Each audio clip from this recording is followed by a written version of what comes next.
Welcome to The Explainer. So today we are breaking down 15 massive global headlines from May 13th, 2026.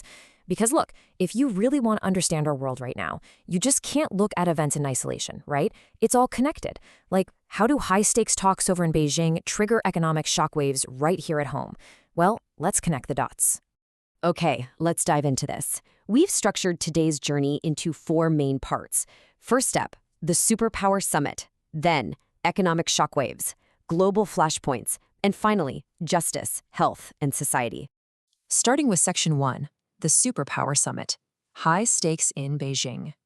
President Trump and President Xi Jinping just sat down for a massive 2-hour meeting, and the geopolitical stakes of this summit literally could not be higher.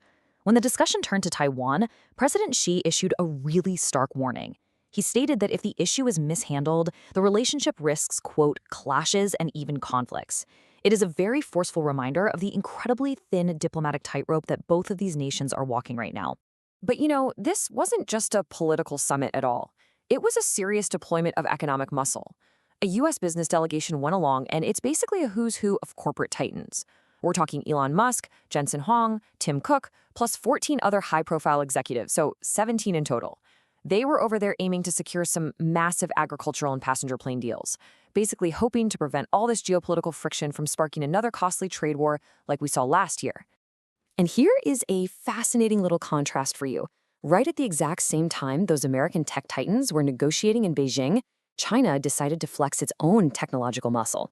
They unveiled these highly advanced new humanoid robots, specifically built for factory and domestic labor. It's a very deliberate showcase of where they stand in this ongoing, high-stakes global AI race. Which brings us right to Section 2, economic shockwaves. And this brilliantly illustrates exactly what we were just talking about with that tech boom. $5.5 trillion. Following an absolutely historic stock rally, NVIDIA, the AI chip giant, is now the first company in human history to hit a $5.5 trillion valuation. Just to put that astronomical number into perspective for a second, that one single company is now worth more than the entire GDP of most nations on Earth. But here's the catch. While tech valuations are soaring into the stratosphere, the broader economy just took a major hit. Actually, scratch that. It wasn't just a hit. It was a total shock. Markets were expecting April's U.S. wholesale inflation to bump up by about 0.7%. The actual number that came out, a 1.4% surge, literally double the forecast. That's a massive, totally unexpected gap that has Wall Street completely on edge right now. So you might be wondering, what exactly is driving the sudden inflation surge? Well, the data points squarely to one specific catalyst: surging energy costs that are stemming directly from the ongoing conflict in the Middle East. It's honestly a harsh reminder of how incredibly fast an overseas conflict can drain your domestic wallet. And man, this inflation spike could not have come at a more tense moment for the Federal Reserve. In a super narrow 54-45 vote, the U.S. Senate just confirmed Kevin Warsh as the new Fed chairman. Talk about stepping into a pressure cooker. He's navigating a skeptical committee, he's facing intense White House pressure to cut interest rates, and he's having to do all of it while fighting the exact inflation surge we just broke down. Moving on to Section 3, global flashpoints and crises. Let's look at the instability happening worldwide. Looking at our global risk dashboard, we're seeing 4 distinct crises erupting almost simultaneously right now. First, over in the Middle East, Kuwait is summoning Iran's ambassador over a disputed armed infiltration by the IRGC at Boubion Island.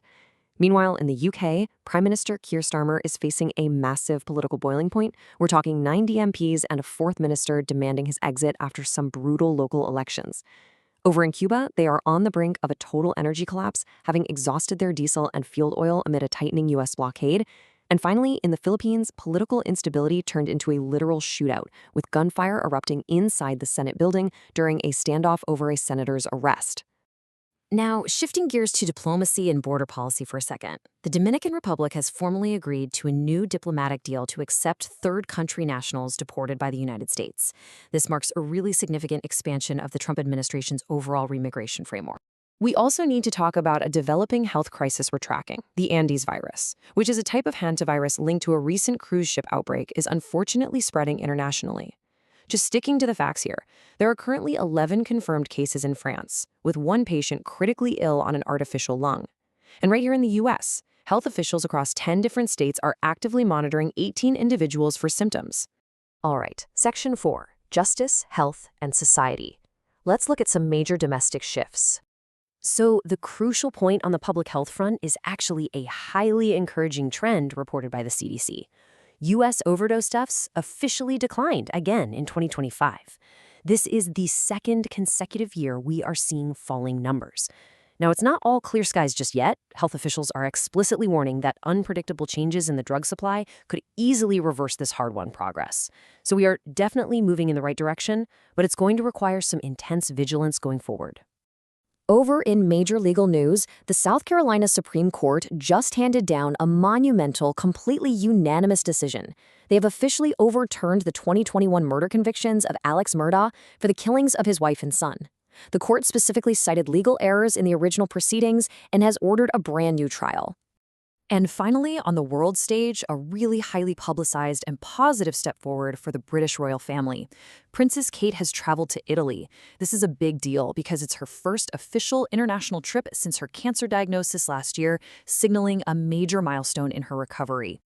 Wow. Okay, so we have covered a staggering amount of ground today, from the edge of artificial intelligence and multi-trillion-dollar valuations to some incredibly tense geopolitical showdowns and real-world crises.